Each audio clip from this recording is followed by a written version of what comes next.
rapier gyrocopter It was that came in to win that one.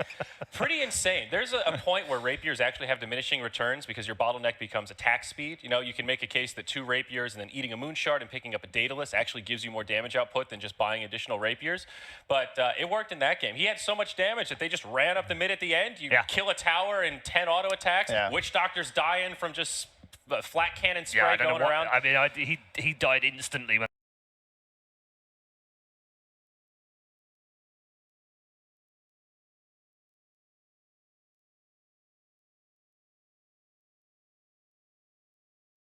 they got to that base, and I was like, wow, okay, he just disintegrated, just disappeared off the face of the map. 3 rapiers yesterday, 4 overall, 7 now. In 3 days of Dota. Like, pretty good. Yeah, I thought we were done. All this talk about rapiers is like, okay, well, don't worry. Averages will even out. The rest of the games, there won't be any rapiers, and we'll be back to normal. We had 4 rapiers in the first 2 days, and none of them won. Yeah. Not one. That's true. He was trying to even that out, too. Yes, he was trying to, but he was going to go for a 4th. If that game went 5 minutes more, he would have gone for a 4th. So that means we're going to get a rapier win, then. Is that what I'm hearing? We're going to fully go 50-50 now. We just need one. That's what we need, one more, and then it'll be 50-50. Exactly. Yeah. So just go first item rapier in whatever game you're in. See, I was hoping it loses 7 games. And then Ice Frog's going, that Divine Rapier, it needs a bit of a buff. Yeah, that could have been interesting. No. Definitely not. But TNC, are they going to kick themselves, Andrew? Are they going to be looking back at this in a day from now? You know, at the end of the day, they could be out, right? And yet they were on the verge. 2-1. They were 2-1. Yeah. Actually, they were 2-0. 22k gold in the lead, winning the game. Yeah. They spend another 10 minutes securing their lanes, finish the game off, and they're in the quarterfinals. Right now, they're back at 2-1 again. Now they're in the pool of other teams who are hungry to beat them. Yeah, I mean, that is definitely one of the signs of a strong team, the ability to take a loss like that and say, guys, that was one game. We messed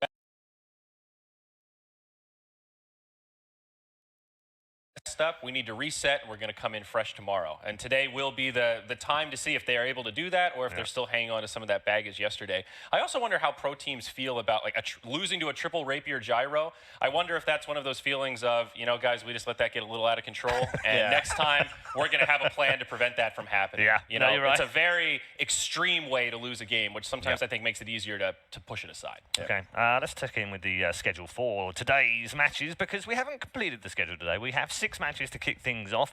They all matter, as I said earlier on. Either it's going to be a 1-2 game or a 2-1 game, which, just to clarify Swiss for you if you're not familiar with it, if you're 2-1 right now and you're playing today and you win, you're straight to the quarterfinals. If you're playing today and you're 1-2 and you lose, you're done, you're out of the tournament. That will then leave 3 more matches to come this afternoon. We'll have another draw later on today where 6 teams will be all tied at 2-2 and we'll fill the last 3 places of the quarterfinals. As you can see on your screen right now, we'll kick off with Liquid versus Vici, and that is a 1-2 game. Unbelievable. Yeah, that's which means one of them goes home, one of them stays to play again this afternoon. Didn't think we would be in that position at all. Let's check in with some of our storylines, shall we? That we've been following all week. Of course. Yeah? Yes. Yeah. Couple of them include a certain Romanian who is kind of like an adopted Brazilian right now. A birthday boy. A birthday boy from yesterday who didn't necessarily have the best of birthdays. And OG. Those are our 2 storylines right now that we've been kind of following since the start of the tournament. One of them is looking to fly, whilst the other one has been adopted by his new country. Those are great graphics, aren't they? Wow, I'm really? not entirely sure about the Samba uniform for Wii, but he can blend in. Yeah. I've done one of those carnival days. They're great in Sao Paulo. Fantastic. He definitely blended.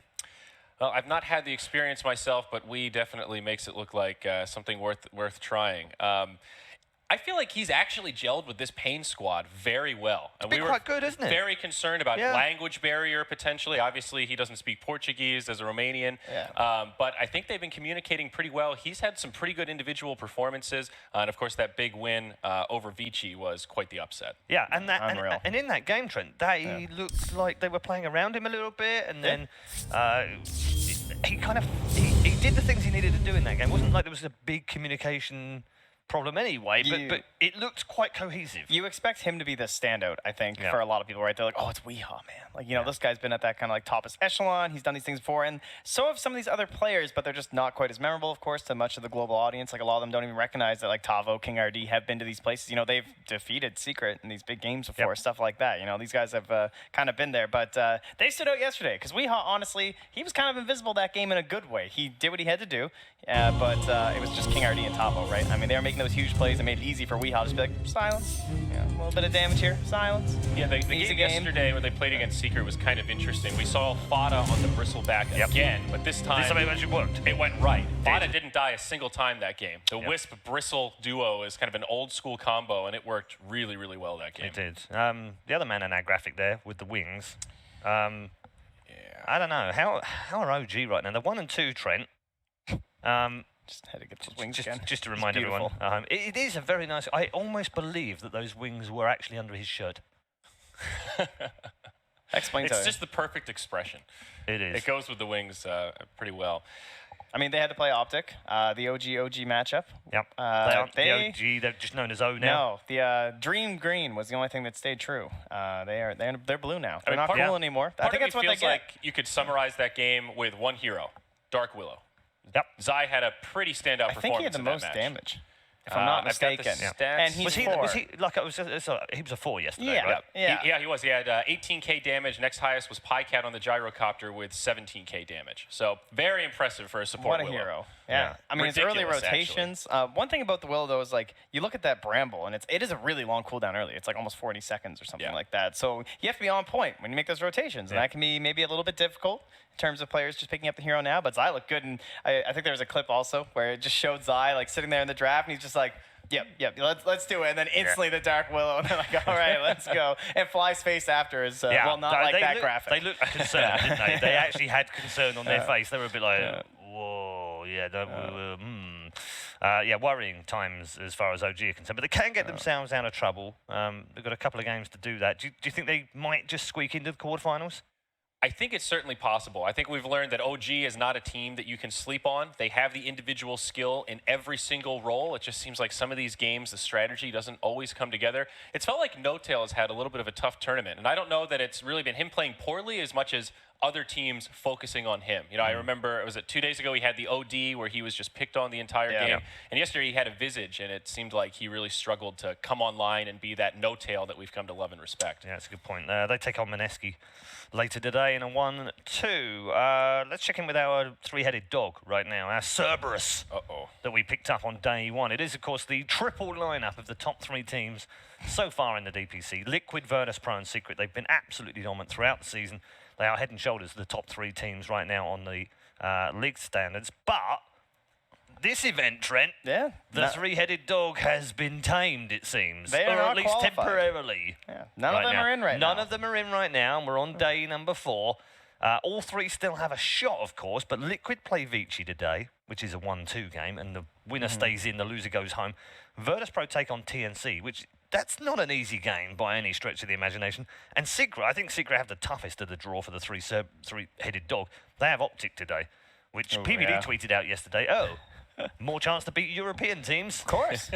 I saw that, Perfectly done. Cheeky and kind of perfect for Peter as well. So I don't think there are really any easy matchups at this point. Even Pain Gaming being one of the weaker teams still in the pool, they've shown that they are not an easy opponent. They're not someone that you can just come in and pick your comfort heroes and just steamroll them. And even yesterday when they played against Secret, they looked pretty okay for part of it. You know, it wasn't a stomp. And the fact that they can hold their own against these world-class teams, part of the Cerberus, I think that shows a lot of their power. Do you think we'll get all 3 to the quarterfinals still, or do you think we might lose one? If we're going to lose one, it'll be Liquid. That's what I would say, too. They're the obvious one. I mean, they've played against Vici, one of the toughest opponents. We kind of put them as like 4. If there was someone who you're going to put on like the tail or something of that Cerberus, that'd be Vici. At least the Sarah tournament hasn't really looked that way, of course, as things have been going. But that's who I would go for. But, there is the odd scenario, Andrew, that Virtus Pro could lose to TNC. Secret could lose to Optic. Oh, the dream. Liquid could win against Vici. And then all 3 of them are in the draw. Would be 2-2. Would be all 2-2 and could end up facing one or another. You know, I mean, even 2 of those 3 figuring in the 2-2s would be pretty rough, wouldn't it? And end up. I mean, Jake's been pretty on point with his draft so far. We've gone. Oh, yeah. Jake, don't draw Liquid versus Vici. Liquid, Vici. Brilliant. Thanks, buddy.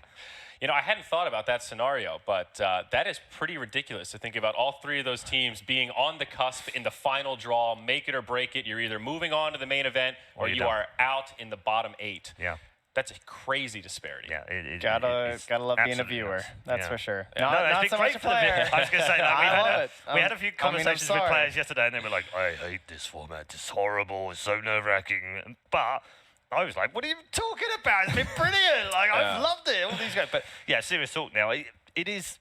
That's the position, isn't it? We've enjoyed it. Players probably haven't so much. It's been a real test of their nerves. I guess they're all just wishing to get to the quarters, and then it becomes much more normal for them. Yeah. Well, normal is a fair word, but it's also single a limb. So you have very little buffer for mistakes. You're just 1 best of 3 from elimination, even if you make it all the way. But at least it's not a best of 1. That's true. At least it's not a best of 1. Let's do best of 35. I'm in. Okay. You know, I did actually Google what snooker was yesterday so I could get that reference. This was my favorite quote now. I've ever heard in the history of being at an event where Mott's talking about something, and Red Eye, to help clarify the situation, decides to use an analogy. And he's just like, now, Mott, I don't know if you're familiar with snooker. I can guarantee Mott is not familiar with snooker. I had 0 idea what that was. I thought it was some sort of soccer hybrid, maybe. I had no idea. See, I think you even did call it well because soccer. you hid your naivety and lack of education, Andrew, yesterday, because you didn't say anything afterwards. You just let me carry on as if I knew what I was talking about. Yeah, snooker play best of 35 for a grand final, and it takes 2.5 days to finish. I was just thinking, like, we're talking about, should we go to best of 7? Should we do best of 9? And I was like, guys, they do best of 35. It takes 2.5 days to finish. We can't do that. Sounds awesome. I'm in. Yeah, no, and then we were all like, actually, that does sound good. Let's just do that for the whole weekend. Again, great for the viewers, probably a bit torturous for the players. Probably. Let's move on to the middlemen. We haven't talked about these guys so far. We kind of talked about them, but we haven't talked about them. These are the middle guys. These are the guys that they've been stuck in that middle of the DPC pack. They've been stuck in the middle of finishing in tournaments, and they're stuck in the middle right now as well.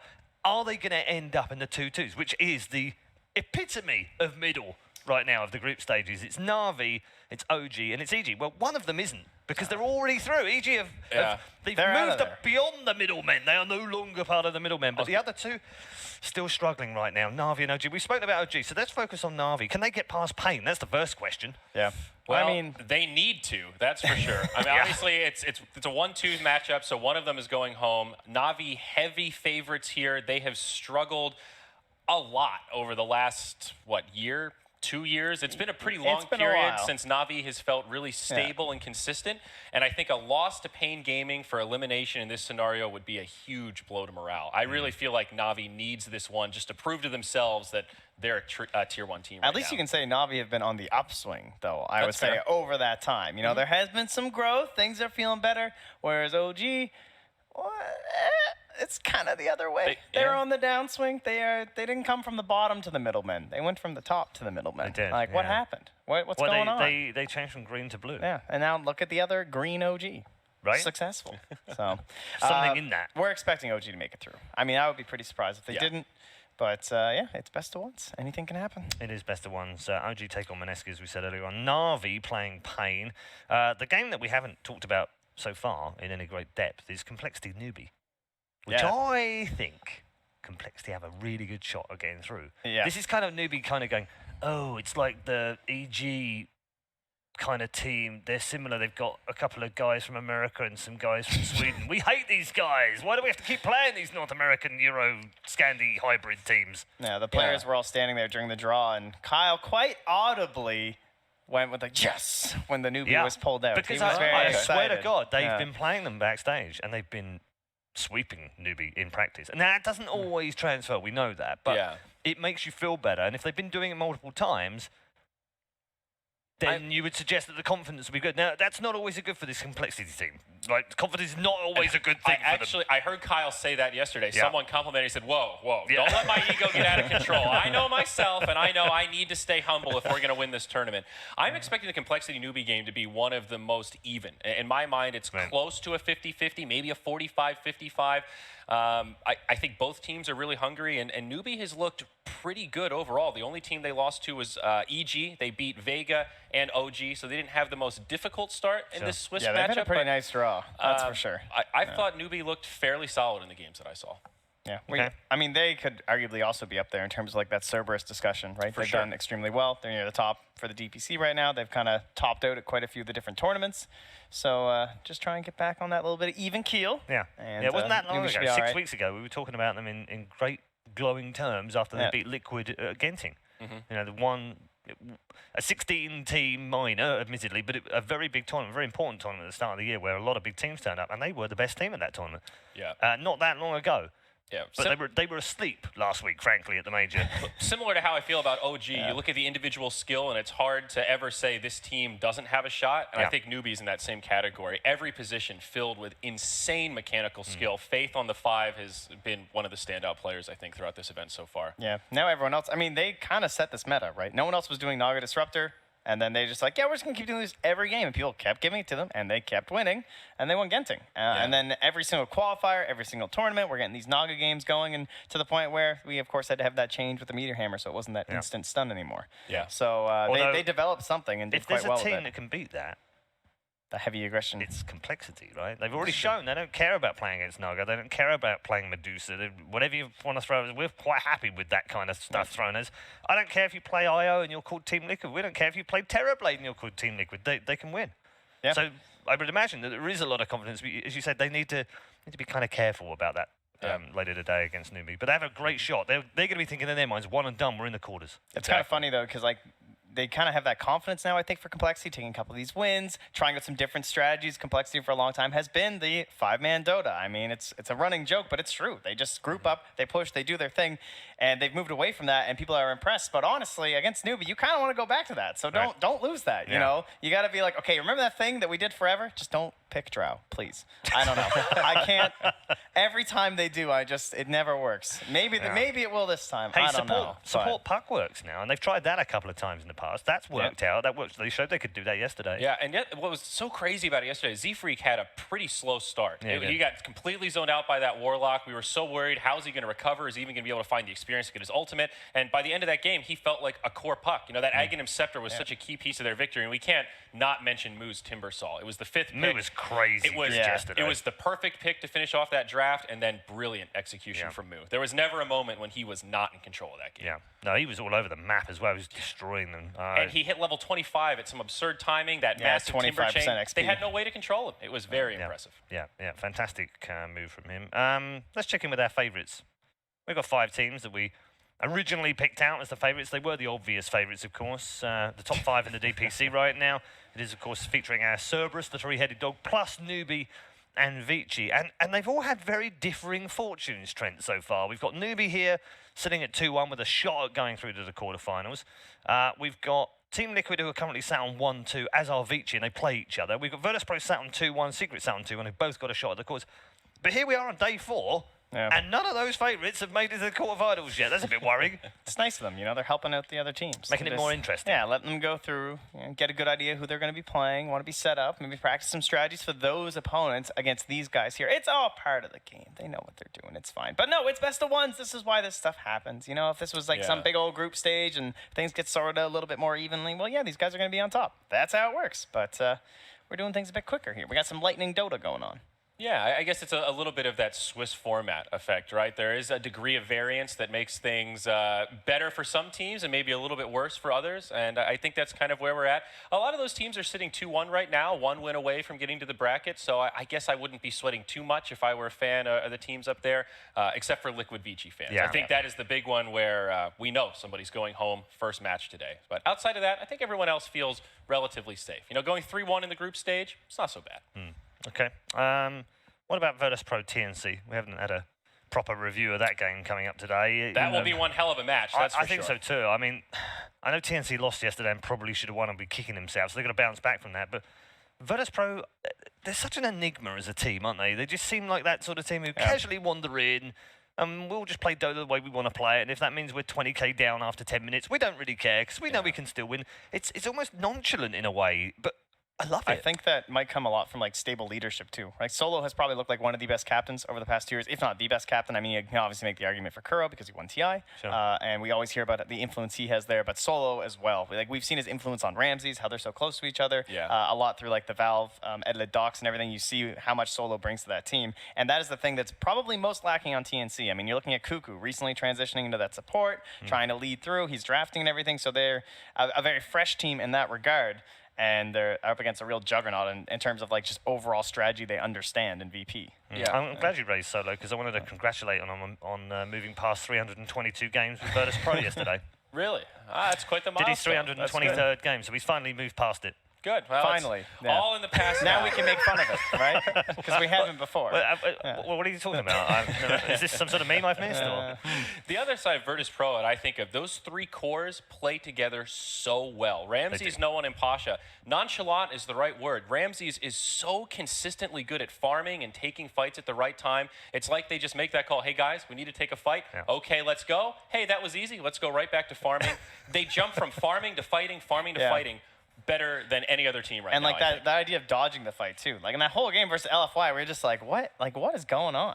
Why can't LFY do anything? They're so far ahead. They have this kill potential, and they were like dancing around the map on VP's side. They just could not catch up to them. I've been whatsoever. calling it checked aggression, right? VP used to have this reputation of being maybe hyper aggressive at times, and sometimes that was their greatest strength and greatest weakness. And now they've figured out a way to balance that so they can get the best of all worlds. Yeah, it's a weird position. That LFY game is a great example, Trent, isn't it? Of the you watch. I don't even know what happened that game. Yeah, like what is going on? I don't think in this LFY game? did either. Yeah, but that's part of almost the mental approach sometimes. Like I guess teams think, are we ahead? Or aren't we ahead? We think we're ahead, but we're not sure if we're. And then that's enough for Virtus Pro to then just go in for the kill. Well, because they're sort of thinking, well, should we push or should we? I don't really know what we're supposed to do right now. Trent is ready to flame Super right now. I can feel it. I can feel it. Super Lena. Why can't you kill people? I was gonna say. Come on, that Lena was, wasn't too that bad. net worth doesn't matter if you put it into things that you don't use. So if you were to buy an Aghanim Scepter, not that it was a bad choice, but if you can't find that fight, then that's just gold. You might as well just be in your inventory still. It's not doing anything. You're not Laguna Blading some creeps. Similar logic to a Shadow Blade. If you buy a Shadow Blade and then you continue to farm, it's a little bit of a wasted cost. That's not a farming item. It's designed for killing. Didn't work out for them that game. That's for Okay. sure. I just wonder whether you're just a Lena hater now. No, I like Lena. I'm down. Yeah? Good for the hero. Didn't we see She's fun. Dendy? Didn't we play Lena We as saw well? it yesterday as well. Yeah. It looked okay. Yeah. I mean, it's still not great. Yeah. If you're watching, just iPhone, keep still playing needs it. a bit Exactly, more. Still needs a little bit Yeah. more. That's give what it they're a little going bit for. more. I'm not sold on the Lena. Are you not? Okay. No, I think she's good. I mean, she's okay, but it seems like she has a lot of weaknesses that are exploitable. And Yeah. I think that LFY game was just a perfect example of that. Is this a classic case of there are other heroes in her kind of tool set that do things better and faster and easier and more economical? Well, she's kind of special. I don't know. Nobody She really has, like- replaces that ultimate, that huge Yeah, pure that's damage the big burst. one, isn't it? Yeah, I mean, that was the idea in that LFY game. Counter the Terror Blade with huge burst damage so he can't get off the Sunder. So we understand the logic, but as we saw, VP just played around it so well that she felt kind of neutered. Okay, all right. Well, our coffee morning has come to an end, gents. It's been a pleasure. Wow. Thank you very much. But you're staying, I'm going. Back to your office. Back to my office of some kind, or the seaside, or the beach, or the Caribbean island, wherever PGL will send me. But I think none of those are pretty realistic. So instead, I'll be staying here to practice my yoga with Team Liquid.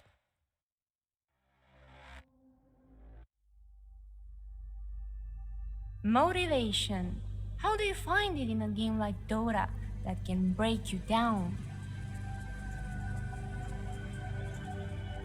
Now you can hear the motivational words from the TI7 champs to get you through your games. We're cursed. We can't win a major. Cleanse your soul. Presenting the Team Liquid Motivational City featuring real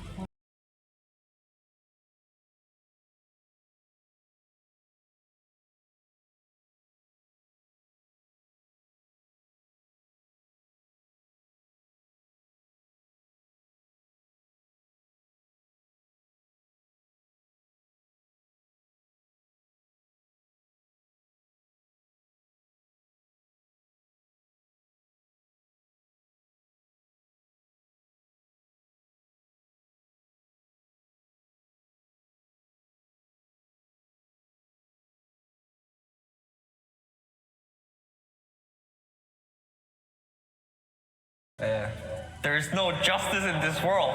You have to work for it. If it feels good, it's good. Ready? I'm not even a player. Why do I have to do this? No chains can hold me, neither can they hold you. If life gives you melons, you probably have dyslexia. In stores now. You can do it! Oops. Actual game-winning advice sold separately.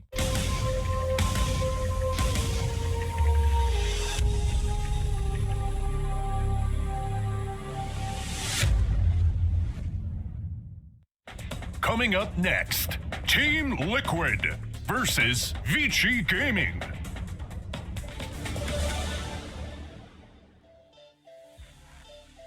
All right, welcome back, folks. The pre-show is done, and that means it is time to move on to our first match of the day. It is going to be Liquid versus Vici Gaming. I'm Zyori, this guy's Trent, and we have an elimination match to get things started. One of the Goliaths will be going home after this game. I hope you got up early. Man, if you're watching this on the rebroadcast, you screwed up. You got to be there live. You want to be there. You want to be there in the chat. You want to see everyone blowing up. Because this is it. Elimination. 2 teams. They could have won this thing, but they're going to be out of here. Somebody's donezo. Somebody is donezo. So Liquid, Vici, Trent, both of them have had a difficult trek throughout this tournament. I know we talked about it in the pre-show a little bit, but right now, what's the gut feeling? What's your inner stats man saying? What's your money on? Ooh, who's my money on? It has to be Liquid, honestly. In terms of just like overall rating, I'm going to have to put them higher. But Vici obviously have a perfectly good chance to take this victory. There's no doubt about that, so it should be a good game. Any key heroes that have come? We didn't really get to talk about hero stats Elder right now. Titan, But now sure. that we've had 3 days, it's kind of interesting to look at some of the win rates. Disruptor is the one that stood out. He's been picked the second highest pick rate in the tournament, and he has not won that many games.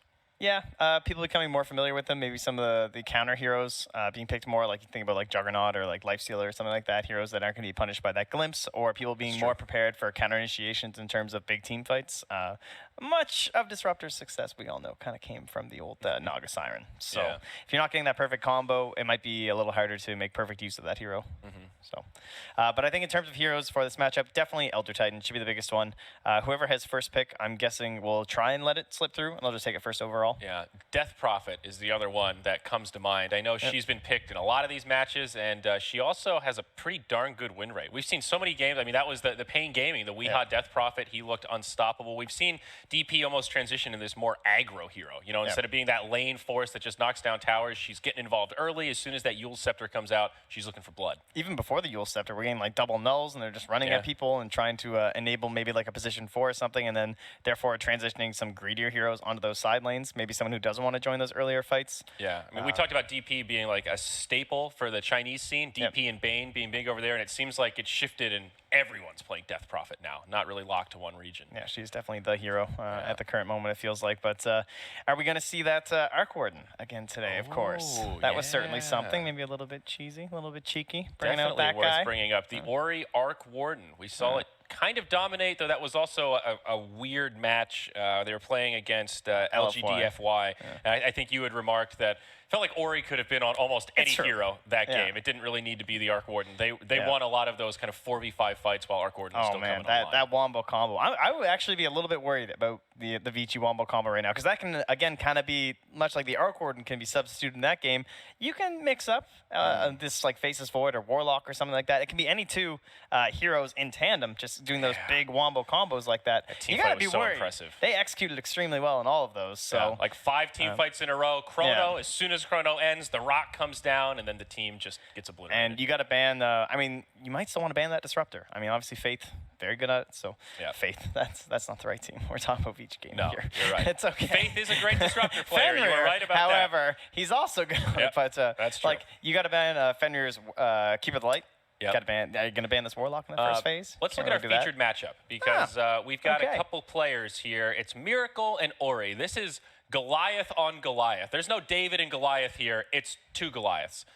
Both of these players very well known for their mechanical skills. Yeah, Ori was getting quite a bit of praise over at the old Katowice as well.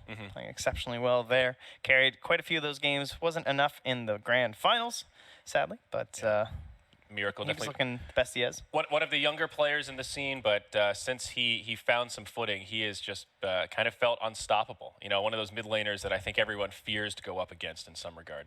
Yeah, his PL game was one of the first times where it kind of felt like, did Miracle just kind of, what happened? And look how close Where their did he go? stats are as well. I mean, this really gives you some perspective on how even that matchup is. I'm not sure about that net worth. Average net worth 9.3K per match. Have they been winning that fast? My God. Team Maybe. Liquid, please. Well, our Arc Warden will help buff up those stats a little bit. You know, cooldown reduction with the Midas, the Tempest double. You're in there. I'm It's getting early. close. I'm It's sorry. early. We're doing our best. Oh, look at that. Look we at got that a draft. We've got a draft, boys and girls. Liquid Vici, it starts now. And let's take a look at some of these early bans. Trent, a lot of heroes that you had mentioned. Naga Siren, DK, and Bane banned out by Liquid, and Wisp, Coddle, Elder Titan taken out by Vici. They tried. They were like, well, we're first pick, so we're going to try and get Elder Titan. But I think he was the most likely guy to slip through, but couldn't quite get there. So we moved to the cores. The Gyrocopter, the Razor is also still in there, if we want to think about that. And still the Disruptor, too, but no Naga Siren to combo up with it. And the Sand King. So it's two pretty common, very safe picks. We've definitely seen why Gyrocopter feels like a value choice. And Witch Doctor kind of following that same line. He's been that really aggressive support. We've even seen him in the kind of aggro off-lane type scenario in a couple situations. The Maledict has proven to be very potent. And didn't we see that yesterday? It was like the Witch Doctor mixed with the Venomancer, mixed with the Veil on top of it. Yeah, that was pretty The damage absurd. output was obnoxious. Yeah, certainly so. So whoever else they pick, very well enabled. I mean, this is a pretty good kill duo, right? If you just roam, you just like smoke up when you're both level 6, you can kill anyone virtually. Just Burrow Strike, Maledict, Witch Doctor, ulti. They're probably going to die. Yeah, absolutely. And always worth mentioning, could be that position 3 Sand King. Feels exceptionally rare right now, but grabbing him first always makes you think twice as you're going through this draft. Earth Spirit now going to be the second for Team Liquid, so a great roaming 4 there to try to counteract the efforts of this Sand King Witch Doctor duo. That's how they took their win in their first game when we did Liquid LFY. It was the old GH Earth Spirit there. So not his most popular hero anymore, with the Elder Titan and the Coddle and the Io being much more prominent for him. But when those 3 are banned out, well, I guess that means we're picking Earth Spirit. Yeah, kind of. It's almost a compliment, What else right? can you do? To see all 3 of these, like all these GH heroes, just all right. We need to ban around the supports. Yeah, we better pick a hero for him in the first phase, or that guy's going to be gone too, probably. Yeah. So makes you wonder what the other cores could be for Liquid. You know, that Lone Druid, ever since you mentioned that yesterday, I've been thinking, will we see a pocket Lone Druid pick? This is maybe potentially the game for it. You know, no holds barred in this situation. If you've got a pocket strat, you need to pull it out because life in the tournament is what's on the line. it's felt like a lot of those heroes that Matamba Man and No Tail as well, there's kind of been some mirroring consistencies, I feel, between the OG games and the Liquid games in terms of like Matamba Man not feeling enabled and No Tail not feeling enabled. Like these they tend to be space makers or something, right? Where like they're trying to create all this space for Liquid. It's gonna be Miracle and Mind Control, and Matu kind of sacks that a little bit, but Matu just, in those last couple of games, hasn't really felt that power. I don't know. It's not like that normal Matu that I kind of expect. So maybe putting him, instead of like that Space Maker, like that Venomancer that we saw, maybe put him on something like the Lycan. Put him on something like the old Lone Druid that you're talking about here. Yeah, and even though the Venomancer's damage was really impressive, I think they did the right item build to synergize around the team. It does feel like Veno is just a little slow to come online and doesn't have quite the same impact as some of the other Matu heroes. I would definitely like to see them give him someone that can take more of a driver's seat. That last game, though, might not have been the best example because that was the Veno versus Timbersaw matchup mid, and that is very, very lopsided. Yeah. Very much in favor of the Timbersaw. Yeah, he had an easy time. Question is, are they going to remove the Kuro Chen that we also had? Chen, probably the strongest support, I think, but at the same time, they already have the Witch Doctor, who's considered a fairly good counter. It's true. But is it still worth letting them have it, letting Kuro like sandwich into your lanes early on? It is potentially scary, right? Because Chen is one of those heroes, he helps lanes and he moves around a lot, but in some ways, he's not always able to respond to ganks the same way that a Sand King and Witch Doctor can, right? They have a lot more flexibility in lane. I would be a little nervous to grab the Chen here, just thinking that Sand King Witch Doctor could play around it very effectively. And even Sand King's not that bad at clearing out Chen creeps. He's got a lot of AoE damage. Yeah, it certainly looks like Vici are trying to figure out exactly what the rest of their strategy is going to be, what hero could stop that, what are the heroes we want in the next phase, and they will take care of one of those Matu heroes. Taking out the Pugna. We talked about those icky green heroes, the Viper, Pugna, and then Venomancer, the third one kind of on that list. But as we've seen, Pugna, very difficult hero to play around, especially if he gets early momentum, not only the pushing prowess, but his ability to just deny farm with the decrep. Definitely understand why they want to take him out of the pool, as Liquid settle on Razor as their 5th ban. So we lost our Dragon Knight in the early game, or the early part of this draft, rather, but we still have the Death Prophet, as you're mentioning. We still have the OD. We can find a way to enable him for Ori. Just some of these heroes that you want to try and kind of carry this game with. What about those other sneakier heroes for VG Gaming, too, though? We brought up the Alchemist a couple times. Something they like to bring out, something that did defeat Liquid previously at Katowice. That's actually how they took one of their games. Okay. And the Underlord, who has also been banned out a lot of those second phases, still remaining here. Could be a great pickup for either side. Underlord's been one of the unsung heroes of this tournament. I think he's only been picked 5 times, but he has a 100% win rate right now. He has not dropped a single match in this tournament. Obviously not the most relevant stat with only a 5 sample size, but just pointing to Underlord being a pretty hard force to deal with. You know, if he has a good start, this hero farms so quickly. He allows you to take objectives like Roche very easily with the Firestorm. He can become very difficult to deal with. Yeah, he's also got one of those really awkward abilities that it's really hard to gauge how impactful it is in a game, the Astrophy Aura. You know, max level, that's a 40% damage reduction. Yep. And you're just thinking, like, you know, you don't really see it, you know? Yeah, it's kind of like the null field from Rubik. You know it has an effect, but there's no real visualization attached to it. And also Dark Rift gives you a lot of big play potential in terms of Rat, in terms of going all in for a tier 3 tower and then getting a safe taxi vehicle to bring you back home. Definitely allows some creativity in your movements. And if you ever want to talk about like annoying Matu heroes like that Lone Druid or any of these Pugna-esque heroes that obviously he's removed, but something that creates that split push scenario, the Lycan, that is something that the Underlord can help out with. So with the Disruptor still left in the pool, they're going to go with that Ancient Apparition instead, going to try and help whittle away onto this Underlord, and possibly even a little bit of a block up against the possibilities of the Alchemist here too. Not wanting to reveal one of their cores, but getting that AA for themselves, just saying, like, we know you had this Underlord out last time. Not going to let that happen this time. I don't think so. Ancient Apparition. Another one of the more popular support picks, no doubt, as Vici go back for the puck. So, again, pretty open-ended here. I guess maybe not as open-ended. You think Puck could be an off-laner, but you know Underlord's going to be playing that role. So seems like 4 Sand King, 5 Witch Doctor, 3 Underlord, position 2 Puck in the mid, and then we'll just be looking for that position 1 safe lane carry for Vici. Paparazzi can just kind of figure out that final hero. Terrorblade is still in the pool, will likely be the ban from Liquid, and we'll have to find a different option for Paparazzi. But yeah, down with the puck. Let's Ori be extremely active. Kind of that same idea of the double bubble where you're working with the pit as well as the Dream Coil, and then that's going to help set up for casks. Keeps everyone enclosed, sets up for a good 2-man burrow strikes, easy game. So just kind of building off to, we can have a good team fight. We have good split push with Sand King, Underlord, and Puck. This is just an extremely well-balanced draft, but they don't do some things fantastically. They don't tower push very well. They take Roche okay because of the Underlord Firestorm, but you still kind of need that core to add on to that as well. Just kind of a jack of all trades sort of lineup here from both sides, really. Yeah, I do agree with you that Terrorblade feels like almost a perfect last pick for Vici, though. He has a lot of trouble sticking on targets, and Puck, Underlord, Witch Doctor, Sand King all have ways to keep people locked in place so he can lay in the damage. But Liquid will grab their carry. It's the Lifestealer, so a bit of magic immunity on their side. Yeah, put some pressure on the Mind Control hero as well to be a bit mobile. Don't really have a good option other than like an Earth Spirit roll-in or something for infest ganks if you want to really make the most out of this which is Lifestealer. Okay, right? Lifestealer, Earth Spirit can be an alright combo. But you want some. You need the blink. Come on, let's go. I mean, you can get the blink and Earth Spirit. It just takes a while, but yeah, you know, at first I was thinking Queen of Pain, right? Could be a last pick for Liquid, but as we talked about yesterday, it feels like that Quap versus Puck matchup has shifted from being kind of a break-even to pretty heavily Puck favored. Yeah, Liquid's last hero, assumedly for Mind Control. Be pretty weird for it not to be. They will get rid of the Beastmaster, which they have played quite a bit, but I don't know. It's So I guess right. So it'll be a mid gyrocopter then. Yeah. Yeah, or the mid Lifestealer we've been seeing quite a bit as well. Yeah. You just dual lane a mid. Okay. Yeah, fair enough. That works. Depending on what the matchups are.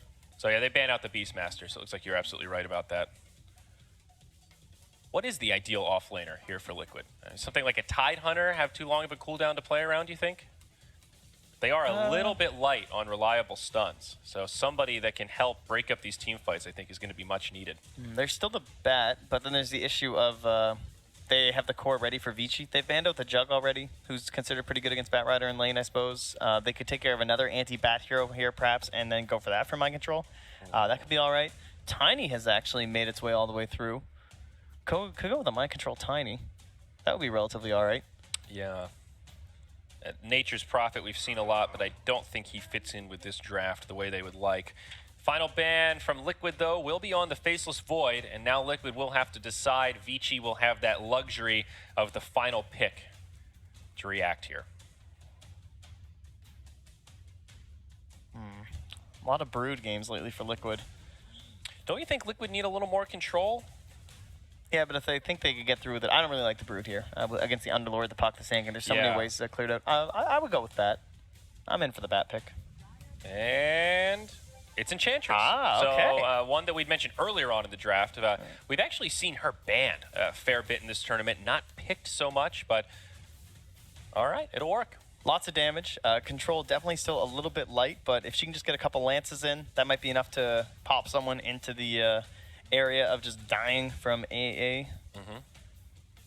And a little bit of sustainability for the team. So now final pick for Vici. They'll have only a couple seconds left, and it's the CK. So they take a big bad bruiser for Paparazzi in the safe lane. And we were mentioning, hey, this draft, if there's one thing it doesn't have is pushing prowess, well, I don't think that's going to be a problem anymore, Trent. Phantasm is one hell of a pushing spell. Yeah, not too bad. We've looked at heroes that have been countering Lifestealer lately, not feeling too hot. You know, Sven, I guess people used to look towards. You just try and chunk this guy down. Don't worry too much about his right-click damage.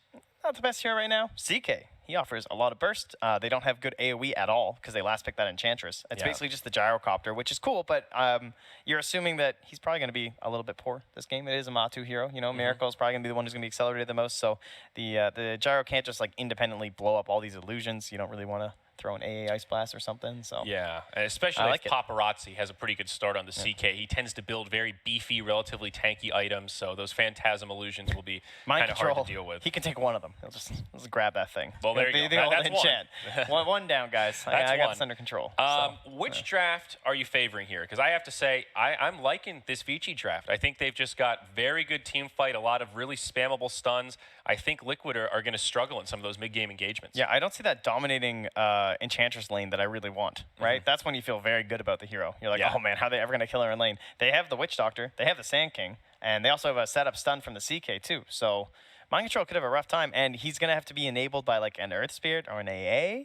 I'm a little sketched out by that. I like the Vici draft too, but they obviously they're momentum based from Liquid, right? They want to get things going, get those infest ganks rocking and rolling early on from GH, and Mind Control just running things down. So they have the snowball potential. You know, what if CK has a bad time? How does he catch back up?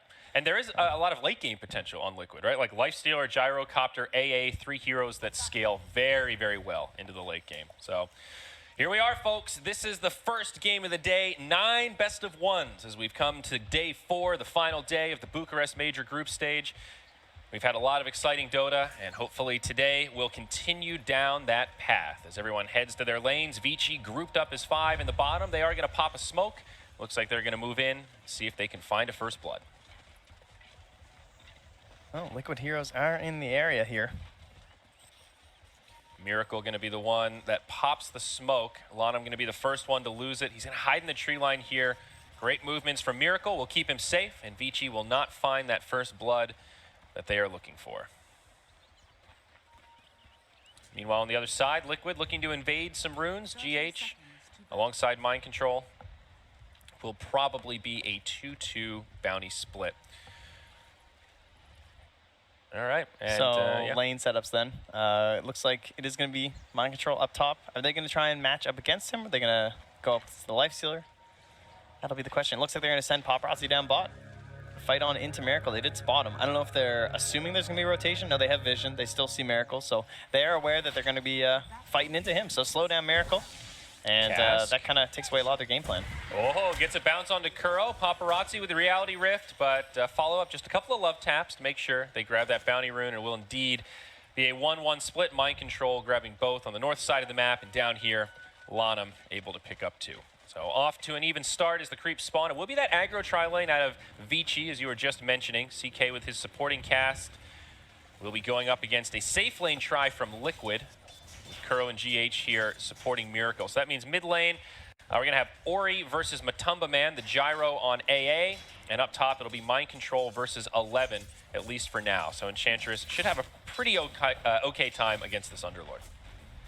Yeah, that's kind of the trade-off, too, where we're thinking that, you know, they might actually be able to take down the old Enchantress with that trio that they had, but instead they'd rather slow down Miracle. And it's just like, yeah, as you said, it's not going to be too bad for either of them. Obviously, Enchantress is going to farm and Underlord's going to farm, but they're all right trading with that. If there's not going to really be a frontliner for Liquid if there is no Miracle. If he's underfarmed and he can't really be in these engagements, sure, you want to space yourself as both Gyro and Enchantress, but if there's no one in between, you're just going to run into them. You know, there's not going to be much slowing them down. No, that's actually a really good point. You look at this Liquid lineup, and of course they have a lot of damage, but Lifestealer really is their front line. You look at Vici, you've got Underlord and CK, and also the Sand King in some ways. He's often an initiator that likes to jump in, start off fights with a stun. They have a great front line. They've got a lot of beefcakes that can absorb that damage to start off fights. Down bottom, we will see some initiation rolling in onto Fenrir.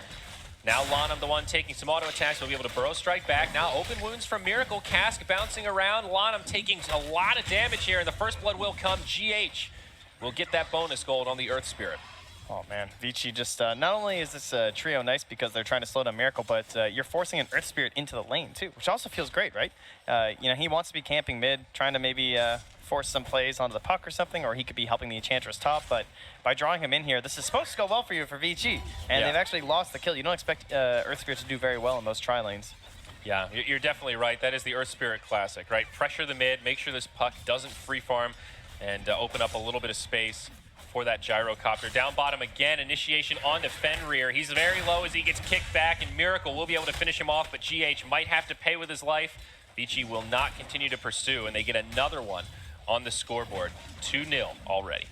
Yeah, well, as bad as Earth Spirit might be in some tri-lanes, you know who's not bad? That would be Ancient Apparition. That's very true. The Chilling Touch has been buffed numerous times, and at this point it's borderline broken, but we don't see that many tri-lanes with the hero anymore, so... Well, now Miracle initiated on Burrow Strike to follow up. The Cask is there, and even though his supports were able to grab both bounty runes, Vici sees the opportunity and find a counter kill on Miracle. Yeah, exactly. Nice read from them. They have that ward down near those bounty runes, so they kind of saw what was going on, and they actually watched it in their face as GH stole their own bounty rune from Lan M, so...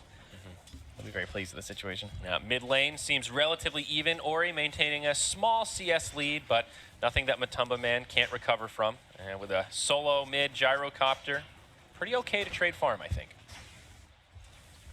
Yeah, not too shabby. Ori, what's he at? 82 damage as well. So, yeah, Matu's doing quite well, considering the damage discrepancy at this point. Like, he should not be getting, honestly, that much farm at all. 83 on the puck versus the 68 on the gyrocopter. Yeah, that's after just getting his ring. Yeah, it might not sound like a lot, but on the pro level, that is a huge discrepancy. Up top, Underlord in a lot of trouble. Mind Control almost able to find this kill.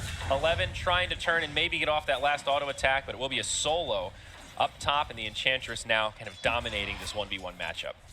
Yeah, he's a little boxed in here with no tangles. There you go. Dances his way out of there. But nicely done.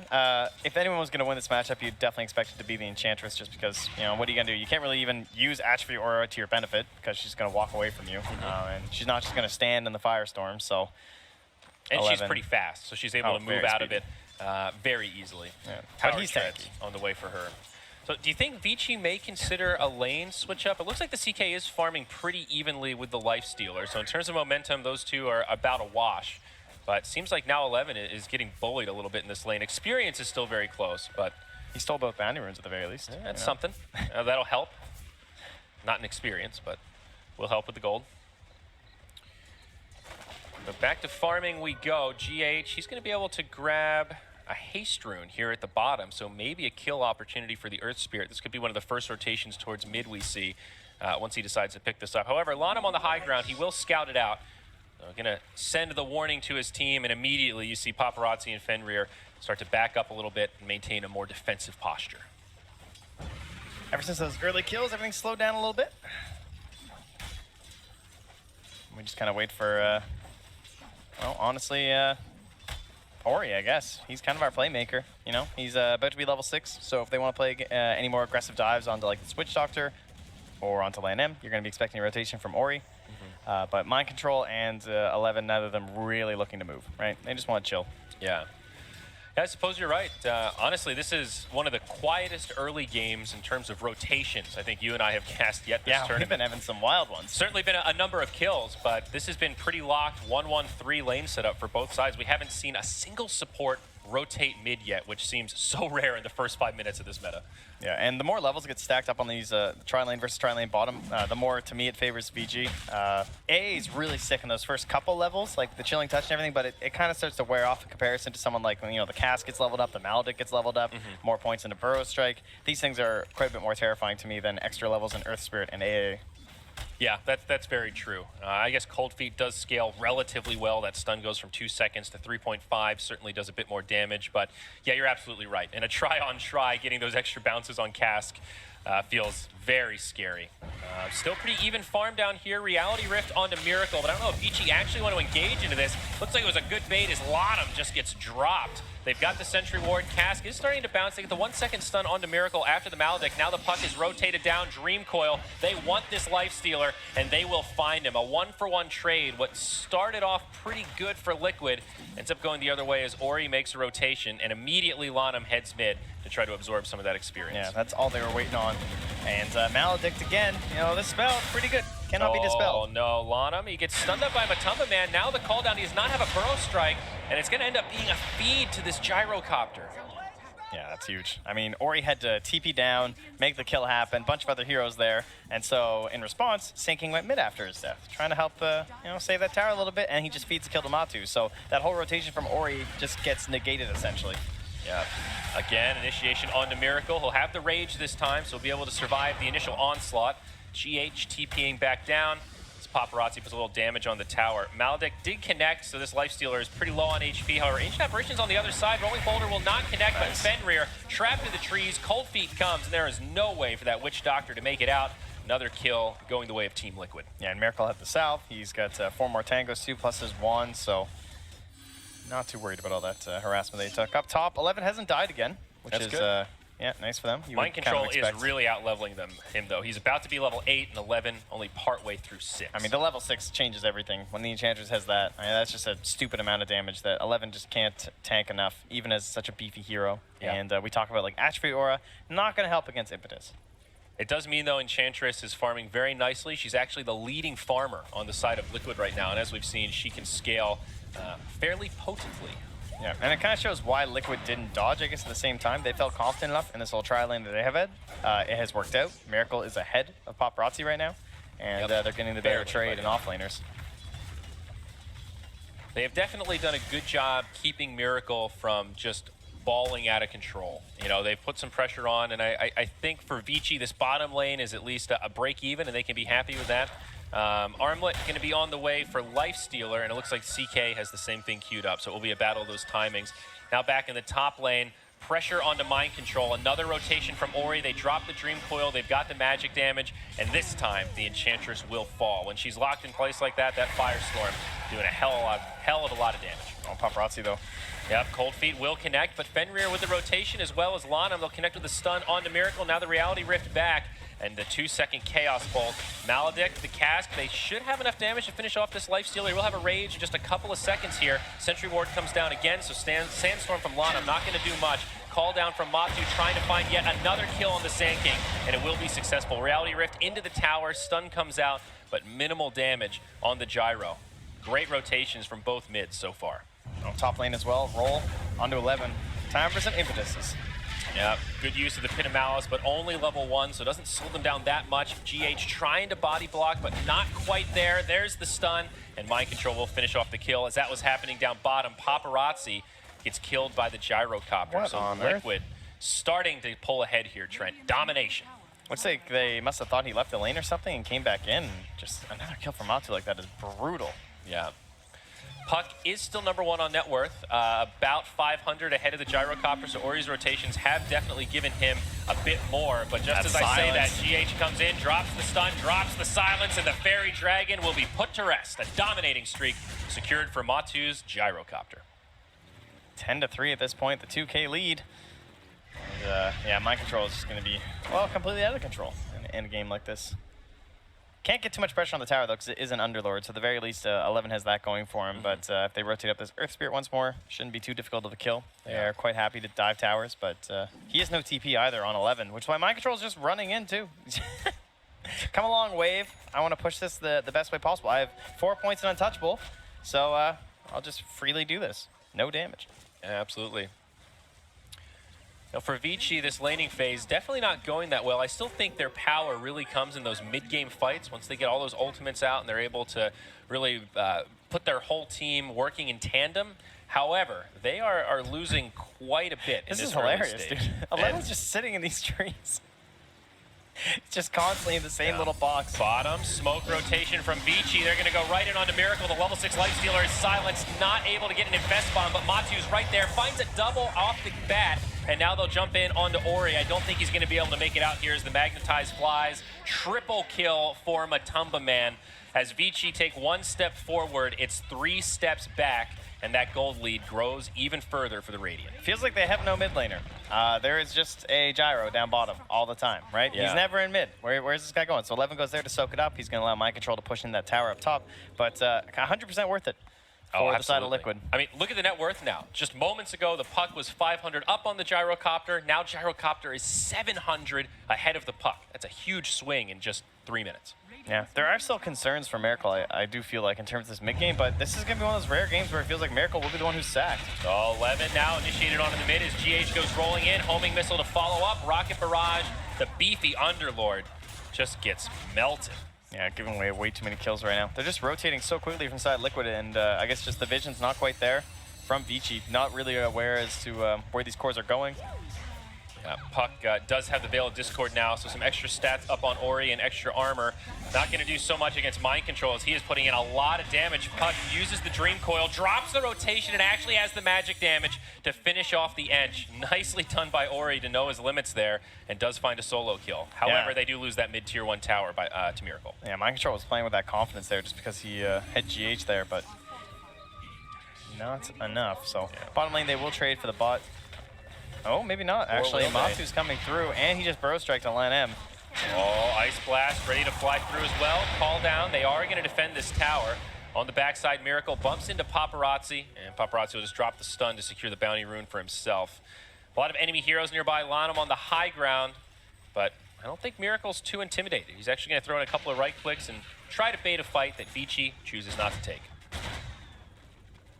Well, they've definitely slowed down that CK to the point that we were hoping for in terms of like the game that you would want to see at a Liquid for them to be successful. It's shutting him down. He's going to be very slow to farm. Even when he gets into the armlet, you need this item on CK because it's so good for making your Phantasm stronger.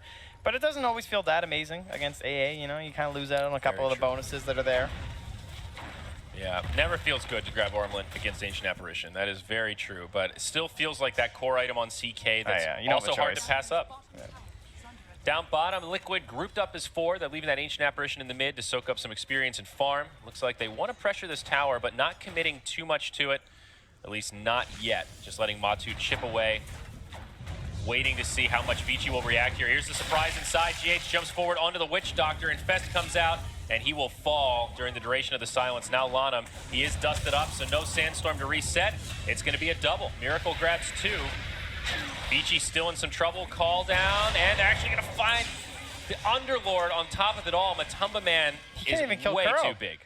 Or he has to drop a coil on an AA and doesn't get anything for it. They are just, you know, they're playing that super fast pace that you want to see at a Liquid. Very impressive. Trent, this is getting out of control. 17 to 5 in 14 minutes. It went from a very static laning phase to just rotations erupting all over the map, and this Gyrocopter has benefited so much from all those kills. And right now, Matumba Man is 8-0-1 in KDA. Unbelievable. Great rotations. Honestly, like the Miracle and the No One Gyrocopters have been the 2 best ones for rotating around the map. So Matu taking some notes here from his teammate. And as we said, just basically in the bottom lane the entire time. The more these towers that get knocked down, the faster that Blink Dagger is going to appear for GH too. And that's he'll just be our Infest carrier. They've gotten that momentum that you want to see for this to be successful. Oh, they dustle on him again. He's got the Burrow Strike to get out, but Ice Blast going to fly ahead. It will connect onto the Witch Doctor, secures the kill there, and it's an easy double. Godlike now for Matumba, and Kuro getting credit for that kill on Fenrir. Liquid, the early morning games have been kind for Liquid. That's up against LFY, first of the day I think it was. Now here once more, first of the day. Morning team, Dream Coil onto Kuro. He's going to lose the Ancient Apparition here. That'll happen from time to time. Still plenty of burst damage. The Coil Firestorm combo is definitely enough to find that kill. A little pick-me-up for Vici, but they're going to need a bit more than that. Paparazzi going for the TP out. The stun is going to be there in time from GH. Oh, nicely done. And this might be another freebie on the Chaos Knight as Matsu brings his gyrocopter in and executes the Rocket Barrage. Yeah, 20 Rocket to Barrage. 6. Just canceling any hopes of armlet toggling there from our CK. Wow. And we're seeing a further variation on this gyro build. Even skipping the drums altogether, it was Tread Drum BKB, and now it's Tread Bracer BKB for Matumba. The only way they get back in this game is if they Reality Rift the gyrocopter, use the Phantasms, and dump all their spells on top of him, he just dies. And then that's going to like break apart the whole fight for Liquid. So he's just getting his BKB ready. And yeah, you can see right here with Paparazzi. So close to TPing, 0.2 seconds left or so on the stun when GH flies on through. Yeah. And no toggles possible with the Rocket Barrage there. Yeah, so much burst damage. And now Roche going to be the choice for Liquid. Ench going to go ahead and tank it up with the Centaur Conqueror, and I don't think Vici will be able to contest this. Looking at Vici Vision, they really don't have much around the pit, so might not be aware of what's going on, but regardless, it will be a Roche going the way of Liquid. All they can do is just try and catch up Paparazzi, but not the best high ground team. It's kind of okay. You have Firestorm, you can clear waves, you can dance around the map with your puck, try and pop some of these waves and catch the creeps before they get to your towers or something like that. But for the most part, looks like pretty smooth sailing here for Team Liquid. Yeah. Just need to keep executing here. Don't mess up on their initiations. We already know it's not like the most reliable setups. If you were the Vici coach right now and you were somehow able to talk to them during a live game, what would you say to turn this around? I mean, what is the win condition for Vici right now? Because it feels like everything's coming up Liquid. It's tough. It's like... I mean, is there a win condition? I mean, if they keep 5-manning, it's going to be extremely difficult like this, right? Underlord. He's supposed to be the beefy one, Trent. He's supposed to be their frontline tank that can absorb a little bit of that damage so the carries can do some return damage. And he just feels like a non-factor right now. Yeah, the way back into this game is definitely just pickoffs.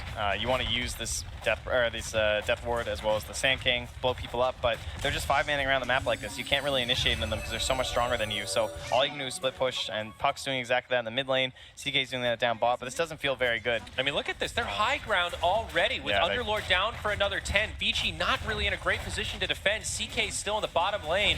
This tower is already taking about half HP. They did use the glyph on that tier 2. Oh, the long bomb. Oh, Fenrir's not going to go back. Yeah, Ice Blast not getting hit, but they're going to get a tier 3 tower at 18 minutes here. No glyph to turn this around. They're going to start laying into the barracks, and focusing on melee makes me think that Liquid want to stick around to finish it off. Creeps, though. Ori did cut the creeps indeed, but GH scouts him out, hits him with a stun, the silence. The roll is going to be off the mark, but Puck will be able to phase shift and jaunt away. They're just driving him off the wave, though, because now they can go back in with this one. But Underlord's here in time. He needs to clear this as fast as possible. He's been stunned, though. They're not going to dive quite in time.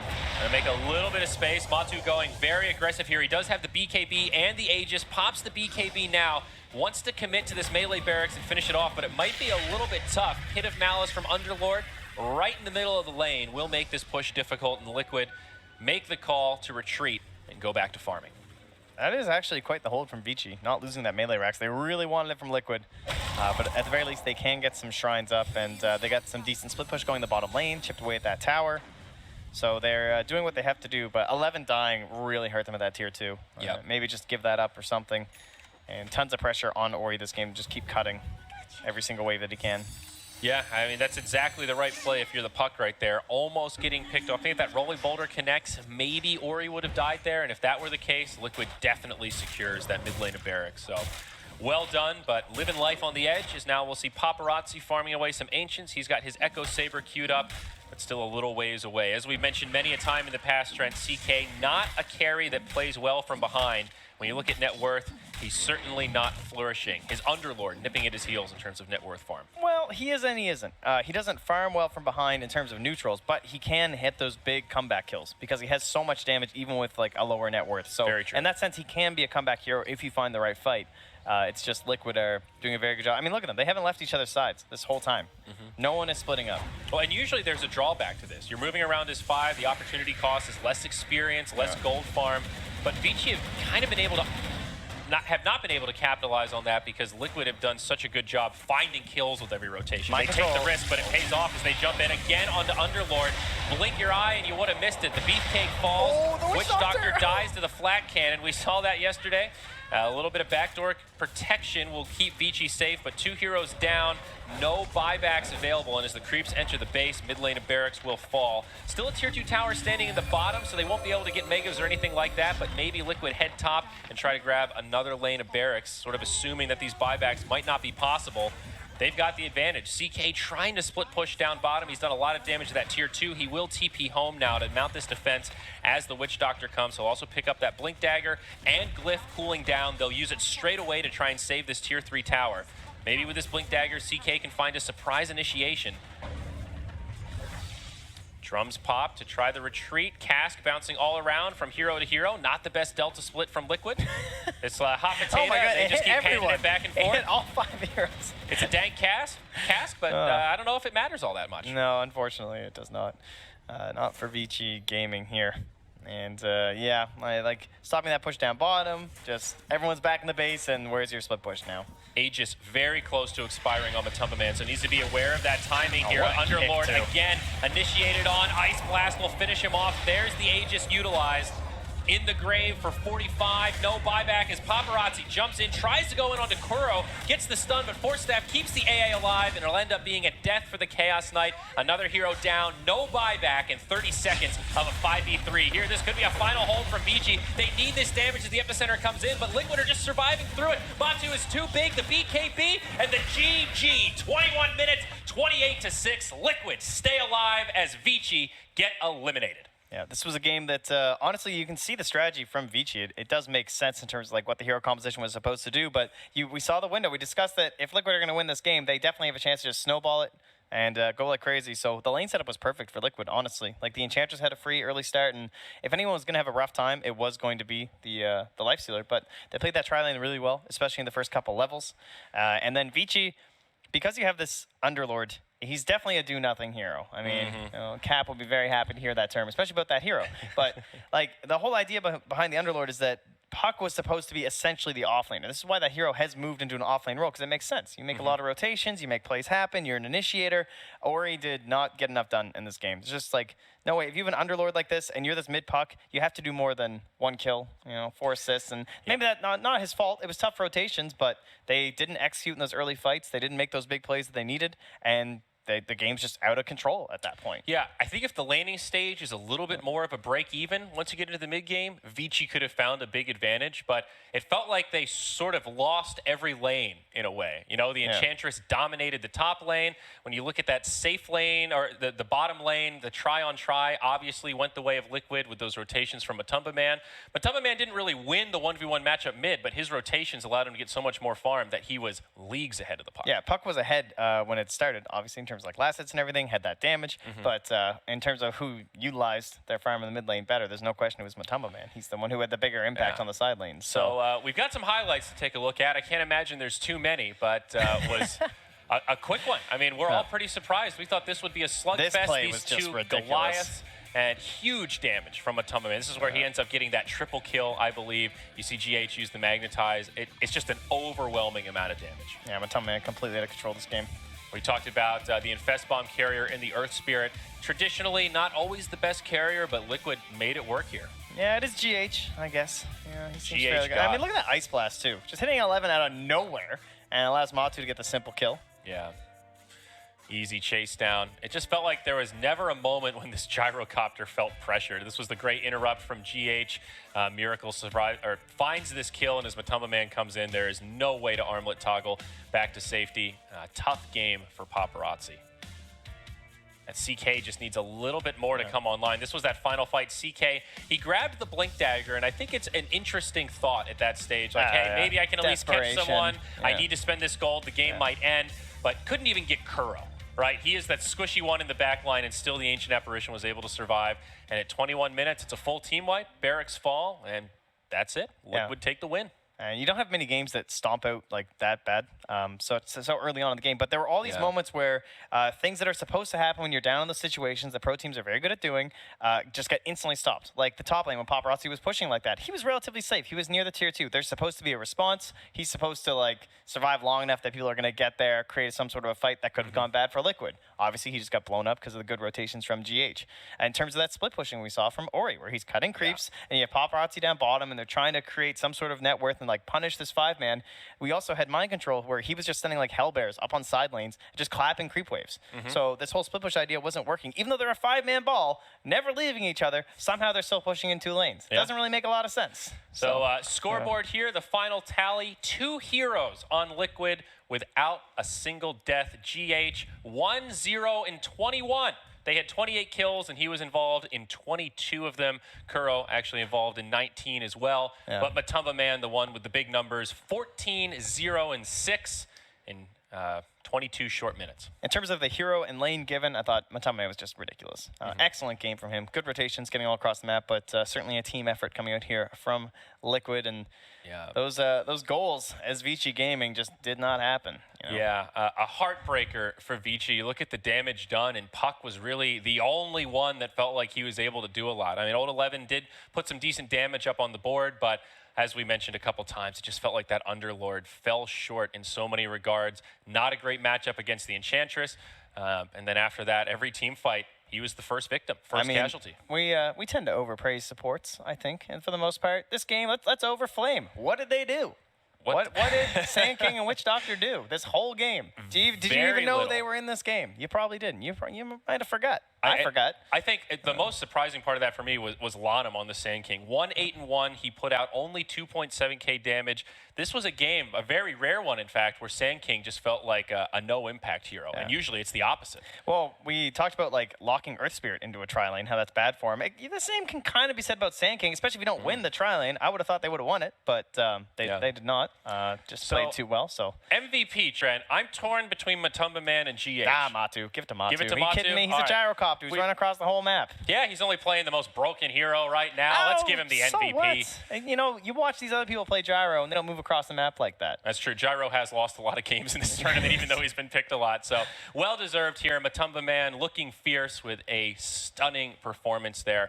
Obviously, his team did set him up. GH and Kuro did a great job setting him up for success, but still, Matumba was the one that executed, found the rotations, and like started the snowball. He's just hiding in the trees, man. He's camping in there. He's just like chilling out, having a fire or something, roasting some marshmallows. Like, oh, hey, there's 4 heroes bottom lane. This is exactly what I was waiting for. Let me just call down and combo a Puck, like completely full HP to death. So, yeah. 15,000 damage on that gyrocopter. He did about as much damage as the Puck and Underlord combined by himself. So speaking to what he was able to do in that game. So, all right, folks, that's first game of the day. It was a quick one. We're going to take a quick break, and then we're coming back for match 2. I believe it's Complexity versus Newbie up next, so stick around because there is so much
Steady.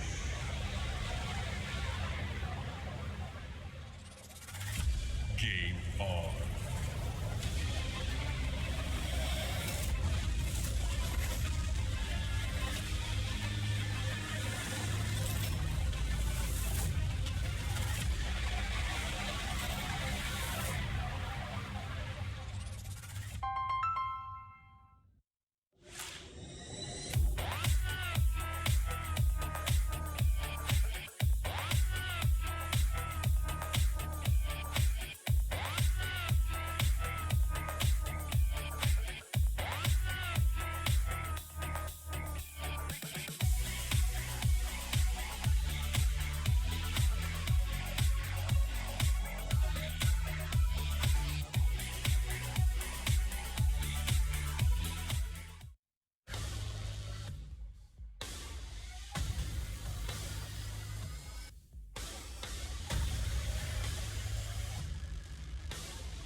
Coming up next, Complexity Gaming versus Newbie.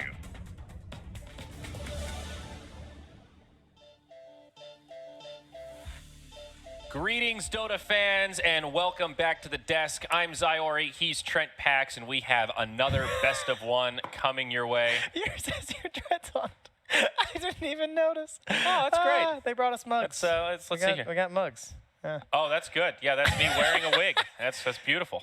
That's from the that's from Zyori the Shane player video. profile. I thought it was the real dreads. How disappointing. Yeah, that's a bit more updated. PGL continuing to keep up with the memes. Excellent. Hashtag Great work. never forget, right? Wow. Complexity versus Newbie, Trent. This is another big one. No elimination in this game, but winner securing a seat in the playoffs. So almost still a just lot as on the important, because it means you're not getting eliminated, Yeah. which is a very nice thing at the current moment, because I heard Vici just got knocked out, and they're pretty good, so watch out. Yeah, you know? I did just They're get word dropping from like production flies. that Yeah. that's exactly what happened. Let's look at our featured matchup very quickly between these two teams. Who do we have? We have TI winner. Oh, wait, no, we don't. We have Kaka. I thought we were going to get Faith. We lost Faith. I want a TI winner versus future TI winner, Kyle. Yeah, well, I guess it's a little hard that the position 4s, the position 5s, sometimes they trade out roles. We were sort of picturing the Melons versus Faith matchup, but Kaka, a name worth bringing up, huh? Oh, I like it. Oh, I'm good to go here.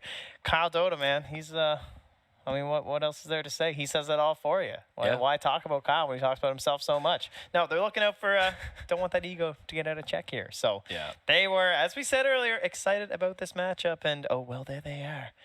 Newbie. Ahoy. Welcome to the draft, ladies and gentlemen. Initial bans have come out. Complexity, removing Razor, Bounty Hunter, and the Naga Siren. Newbie, they've taken out the Beastmaster, Tiny, and Chen. So a lot of comfort picks being removed here, but I've got a lot of faith in this Kyle mastermind. Yesterday, again, we mentioned it before, but that Timbersaw was just so perfectly picked, Trent. It was the perfect hero in that situation. It's so that magical intentional? when that Did happens. you mean to do that? You have that faith in Kyle? Is that? Oh, look at him. He's so clever. What a wordsmith. AA, first pick here. So a little bit of that perhaps denial against the DP. It doesn't really matter though, honestly. AA is just ownage. I've come to that point where I feel like I've hyper-analyzed the AA picks. He's just well-rounded. Yeah, he's very good. Great in lanes. Big he's good fan. in those mid-game team fights once you hit level 6, and he scales pretty much infinitely if the game goes on forever in terms of position 5. He's got downsides though, you know. You're playing sport in your pubs, and you're like, okay, I got a first pick. I have to choose some support without knowing anything about this game. And sometimes you pick AA and you get like a Storm Spirit or something in this game, and you're just like, well, I'm going to die over and over. So he has to be shored up in some ways. He doesn't have a reliable stun, which is often something you want to see from your position 5, but he, of course, offers a ridiculous amount of damage, unlike most supports. Yeah, the Icy Vortex, that AoE slow, we've also seen really be a key part of these team fights. It does buff up some damage as well, but we've seen it more commonly, I think, paired with heroes that need help sticking on targets. Jesse's a bit chilly. I was noticed that. Yeah, wrapped up in the scarf. We've had the opposite problem. It's been pretty warm over here in the studio, but maybe where the players are, it's a bit chilly. No surprise for Newbie. They will first pick the Gyrocopter after thinking about it with some of that reserve time, but two heroes that we've come to know quite well throughout this group stage. Yeah, Sand King's also still in there, and he will. Oh, okay. The Oracle counter to the AA. I like it. This is a little different. We've seen at least one Oracle pick throughout this group stage. The hero is in a little bit of a weird place right now, but what's your confidence level with a second pick Oracle? Well, personally, I know the hero's really fun to play, so at least there's that, right? You got all kinds of damage coming through, kind of like AA. You're one win away from making it to the main event of $1 million tournament, and I'm sure they're thinking, let's just have a little fun with it, guys. What do you guys think? What would be the most fun for you to play right now? Let's do it. Something tells me there's got to be a little more to it than that. It's because of how it works with the Frostbite duration on Ancient Apparition. So at level 6, it's 8, and then it goes 9, and then it goes 10 for AA, and then it's the same thing for Oracle, if I'm not mistaken, right? So basically, you can ensure that people can't shatter just by false promising every single time. It like matches up perfectly. So it's a very handy thing to have. Yeah, absolutely. Some merit to there. Now, do you think that's enough? Do you need to combo something with this Oracle? You know, you always think of like Oracle Huskar as some crazy combo. I guess probably not a necessity, just a good, well-rounded support to make sure the Gyrocopter can stay alive. Yeah, I mean, there definitely is a threat, right? Maybe they have practice. That'd be pretty hilarious. I highly doubt Complex are going to ban Huskar. I would be very surprised, but that'd be pretty funny. What about just the combo between Oracle and Gyrocopter with Fortune's End and Rocket Barrage, right? You've got a great root, a good disable for Gyro to close the gap, and that's kind of all he needs to find kills in the early game. Yeah, the AA and the Oracle are just a lot alike, honestly. Like, they both have kind of unreliable disables, pretty high damage, so... the control element, I guess, a little bit in Cole's favor right now just because of the puck. But no, overall, I'm pretty fine with the Oracle hero, honestly. The other heroes you'd be thinking about would be like Rubik, I guess, would have been a more common 5 in the last couple weeks that we've been seeing. Just picked up the the Witch first Doctor. phase. That's the Witch Doctor, the Disruptor, all still in there, and they go for the Oracle. So does that mean they have something up there? Or are they just saying, look, we know you have an AA, but we really want this one tanky hero. Maybe it's going to be that Death Prophet, and we don't want you to just be able to negate that with your AA. Good on you, Trent. You correctly predicted that Complexity would not overreact to this Oracle pick. They've just banned out the Underlord and the DK, two heroes very commonly in that second banning couplet over the last couple days. Now punish them. Pick Huskar. Show them. Newbie banning out the Lifestealer and the Void, so a couple of big cores that they're not looking forward to playing against. So. Teach them not to underestimate. I like it. I really like the Void ban here, though. It's great when you see Void with Ancient Apparition. It's one of those classic pairings, the Ice Blast into the Chrono. That's so China. But, I can't see it. Well, but also, Void is just a great way. What's one way to stop that false promise from doing much? Well, hit the Oracle in a Chronosphere. And they'll take the Nyx. Okay, so the Sand King was still in there. A little surprised, but obviously counters puck quite well. Always been a good one. Just able to use the Carapace very effectively. And the root does... result in a pretty easy setup stun, right? You just throw that Fortune's End, and then that gives Nyx something to target into. You don't necessarily need that first initiation. So Nyx, you could say, has a much more versatile toolkit as well compared to a Sand King when it comes to like long, drawn-out fights, and then you can also be scouting out across the map too. So. Yeah, all fair points. I think likely the position 4, we did see an offlane Nyx. Was it Ohio, I think, that played that offlane Nyx? Felt very flat. I think there's a reason this really isn't a 3 hero anymore, and that he's really been played by support players more so. Yeah, it's rough. It's just there's so much pressure on you if you're the offlane hero to get those ganks off, or you just kind of slow right down. You really need a different 4 or something too, like a Coddle or someone who can actually abuse that space then if you really want to run him 3. But Sand King does now come out here. He, as we discussed, combos nicely with that puck, but didn't work out too well for old Vici last game. And, you know, if this holds true, so every time I wear one of these pins, that hero loses the game. The hero gets picked every time, and then the hero loses. So we've lost the Naga game, they lost. And then the next day, the IO game, they lost. And now we're on puck. Second puck game, supposedly, according to my pin magic, Cole are going to lose. Yeah, we talk about the caster's curse a lot in terms of commentary. I'm actually cursed. You have elevated the meta of caster curse now to the pin meta. Yeah, so... Well done, sir. So Cole have already lost. Condolences to NA fans out there. It's actually over. Especially because this is the newbie Tidehunter. KP will always remain in my heart for being the person who brought back Tidehunter. This hero was in the dumpster. Complete garbage. Yeah. Like, no one was picking this guy, and KP just refused. He was like, you know what? I'm just going to start playing Tidehunter. What are you guys going to do about it? Well, I'll tell you what we're going to do. We're going to take Roche every single game. No one else is getting Roche. Try and come into my pit. Just, I dare you. And they would win every single game, because you know what?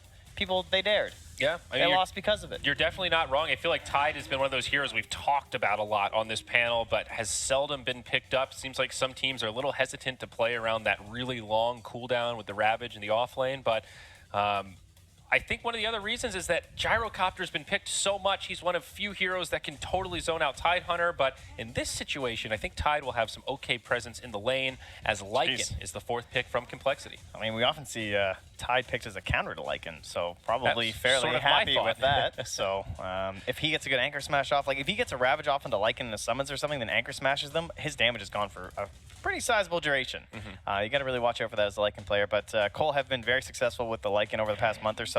They won quite a few of the qualifiers, just constantly throwing it on top of Chessie.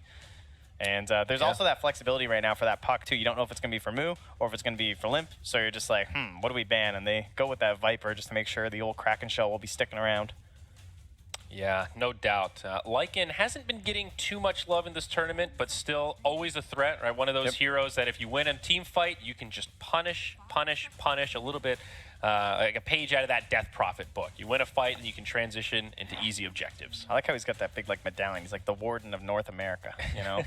he's helping out NA Dotes right now. They're getting into the lore. Yeah, very he's a Game of medallion Thronesy. carrier, and there you go. Okay, I like he's got the cosmetic built in, just like Void with that Battle Fury. But here we go, last pick. It will be a Complexity Omni Knight as TA and Viper have been banned out. We'll see what Nuvi wants to do in response.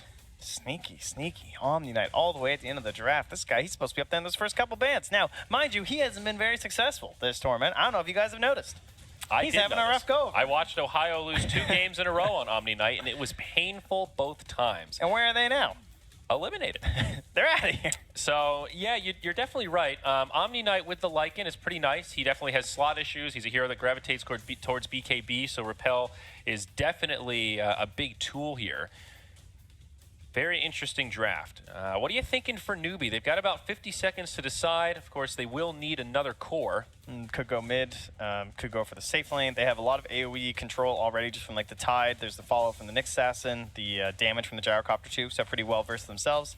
You could say tower damage possibly, like TB if they wanted to go for a safe laner, but it's the tower damage and the DP instead. So that AA into the DP looking good, but Oracle DP has been a big combo for quite a long time. Yeah. Used to be like the only way people would actually pick DP, honestly. Like, she wasn't very popular at the time, but... Yeah, right. Like, DP is a hero that just needs to survive to do damage with her ult, and on top of that, you've got Spirit Siphon, so you have some additional heal. Yeah, and then that heal gets boosted, mixes so into all that the formula. damage is negated, and so it's pretty absurd. Yeah, it's a great combo. So, all right, I'm going to ask you again here, Trent. Which draft do you favor? Last game, our predictions couldn't have been more wrong. We both favored the Vici draft, and they got obliterated. But, okay. Are you going to do it again? Do you favor this newbie draft, my friend? Do I favor this draft? Yes. Overall, I favor the newbie draft. However, much like the Liquid game, I do like the idea of that complexity. If they get off to a nice early start, they're going to do quite well. And they also have a puck, so they're going to lose. But newbies, like the overall draft from newbie, very just newbie. This is newbie Dota. I've seen this numerous times. They've done extremely well. I love the 5-man aspect of it, so I can see either team winning this one, and I'm going to give them the slight edge. Okay, I'm going to join you on that, but always scary when there's a Lycan, right? That definitely. is one hero that throws a wrench into the mix, and if you get that momentum, he can often feel unstoppable, especially against a hero like Oracle. We have all seen a couple of games where that Oracle falls a little flat and just feels like a free sandwich for the other team. Yeah, the try once again here, likely to happen, right? If you're Cole, you want the Omni versus the Tide. If you're newbie, you probably want the Tide versus the Omni anyway, even though it's like you can't necessarily free farm and he might bully you a little bit. But I like this newbie trio of the Oracle, the Gyro, and the Nyx Assassin. Oracle suffers at level 1 for sure because he just has the Fortune's End. But it'd be all right. Looks like a potential aggro try coming out of Complexity. They do have 4 heroes grouped up in the top at the moment. We have Moo, Safe Lane, Omni Knight. So looking for a switcheroo, maybe even a first blood, but not going to find anyone as newbie take relatively defensive positions in their own jungle. Then our mid, probably going to be quite boring this game. Puck versus DP. Puck versus, yeah, pretty much just a farm fest. Without rotations, not really expecting any kind of kills, just a lot of creep hitting. Yep. All Scriff's just going to be chilling up top. That's pretty much all there is to do really on this one. Yeah, Tide versus Omni Knight. How does that matchup go? Generally, Omni does very well in those 1v1 matchups, but I feel like Anchor Smash might give Tide the slight edge. Yeah, it's just one of those, right? Like, the mana regen comes into play for both heroes, really, but more so the Omni Knight because those purifications. The cooldown has been increased at all levels for the Omni Knight, so that definitely doesn't help in terms of his game. But True. We're rotating. They actually want the Tide versus the Lycan, it looks like. They want that matchup that we kind of discussed earlier in terms of how that is seen as a pretty nice counter pick.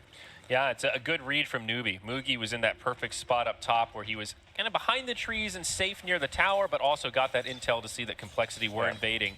And we've talked enough about AA and tri-lanes that even if some of your heroes look pretty good and maybe some of their heroes look kind of bad, this time they have the AA and the Sand King, which is, I would say, an upgrade from the AA and the Earth Spirit that Liquid showed, and they destroyed. So, likewise, though, you could say Lifesteal is also a little bit better than Lycan and tri-lanes. So. We're moving about, and this is much worse for the Omni Knight too. He's gonna have a much sadder time, and he was picked into a Oracle who can get rid of that Guardian's Angel too, which is kind of cool. Yeah, that's very true. Not the repel though. So no, one thing to keep in mind. Dispellable. One of those mechanics that's been changed a couple of times, but the repel is sort of the trump card against the Oracle in that regard. See our triple cams here as the lanes settle down. KP and Kaka up top, so it is a 2-1-2 coming out of Newbie, putting a lot of pressure on Moo in this bottom lane. Yeah, this is great. They don't even need the Nyx Assassin down here, so just two kind of like big Broad Street bullies up top there. Kaka and KP. The Broad Street Bullies. Look at you with the hockey reference. Shout out to Philadelphia. Trent, thank you for that. I did that for you. Well, I heard you loud and clear, buddy. Tri-lane up top seems to be going okay for the Lycan. You know, Tide, kind of annoying in that 1v1 context with the Anchor Smash, but in this 1v3, KP has to be pretty conservative with his positioning in lane. Yeah, not much you can do here. And Kaka just gonna go mid and the level 1 mana burn. I personally, probably one of the funnest ways you can play Nyx Assassin, honestly. There's so many heroes you can make miserable with level 1 mana burn. If you can't get kills with a stun in lane anyway, just go mana burn. Some hero you don't like, Nature's Prophet, give him a mana burn. Puck, why don't you throw a mana burn? You gotta trade your mana essentially 1 for 1, because you're paying 100 mana just to even use the damn spell. But it's worth it. I can tell you that. It reminds me of the headbutt in MMA. You know, it hurts you a little bit, but it hurts the enemy more. Is that fair? Well, that's perfect.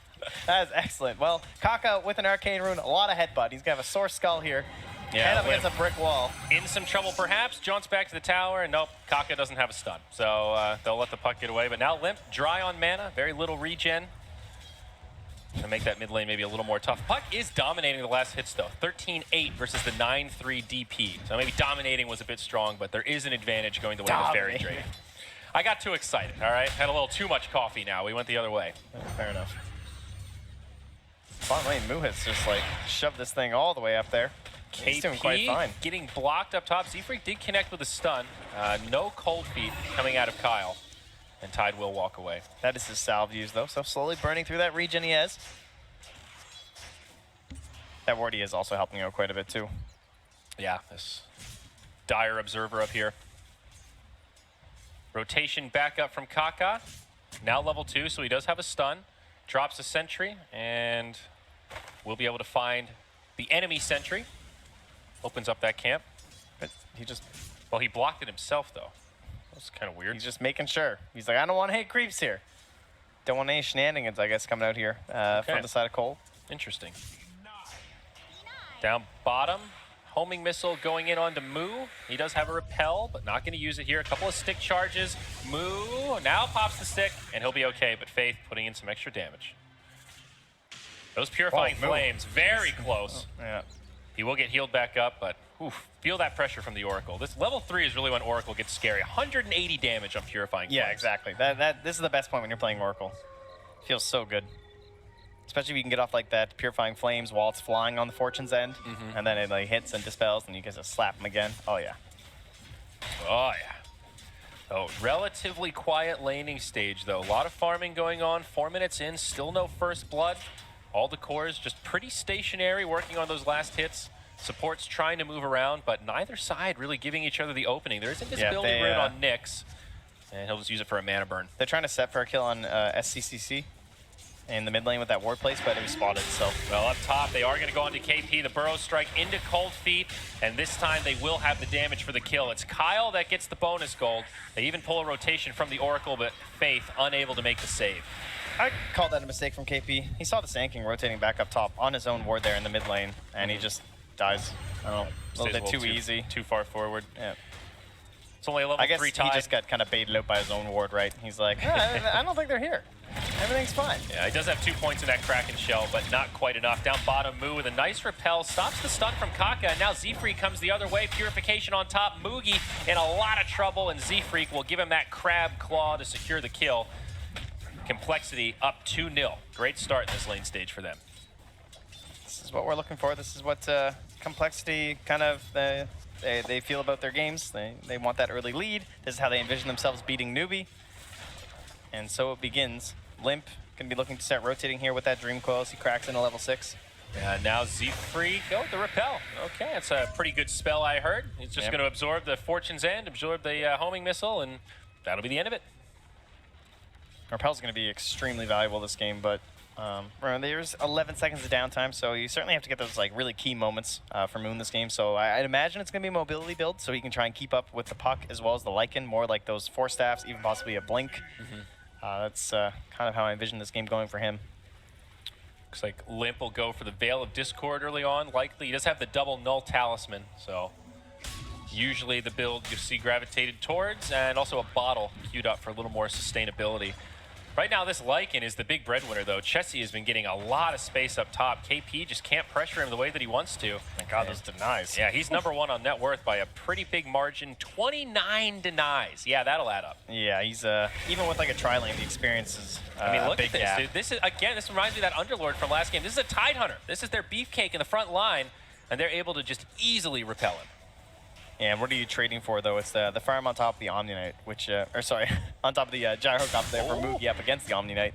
Z-Freak almost gets brought down by the Oracle, but able to survive, just not quite enough damage. And now Moo, that 1 point in degen aura, going to be slowing down Faith as Z-Freak is looking to reinitiate. Burrow Strike does connect. There's the Purification. This combo is pretty nasty. Fate's Edict not going to be enough to save the Oracle, and it'll be another kill up for Complexity.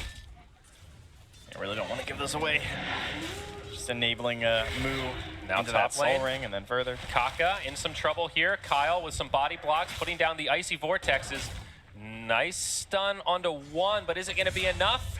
Not today. That makes it 4 as Complexity continue their reign of dominance. That KP guy's just a sucker. I can totally survive in this lane. I'll just, oh, I'm dead.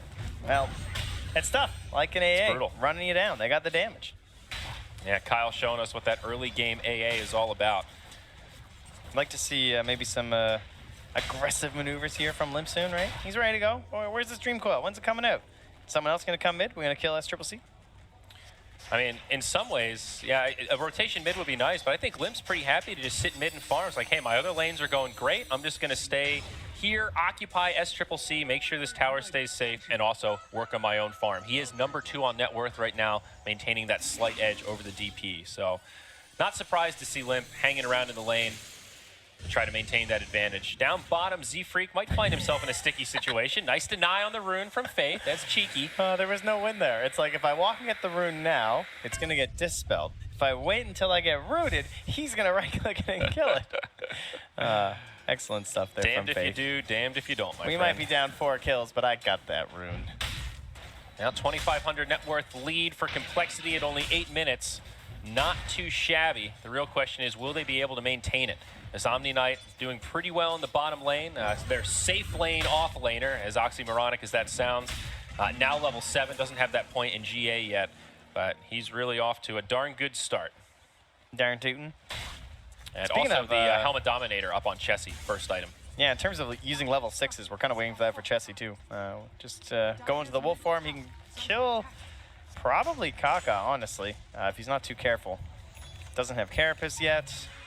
Like max speed summons running through, would only need really one hero to help him.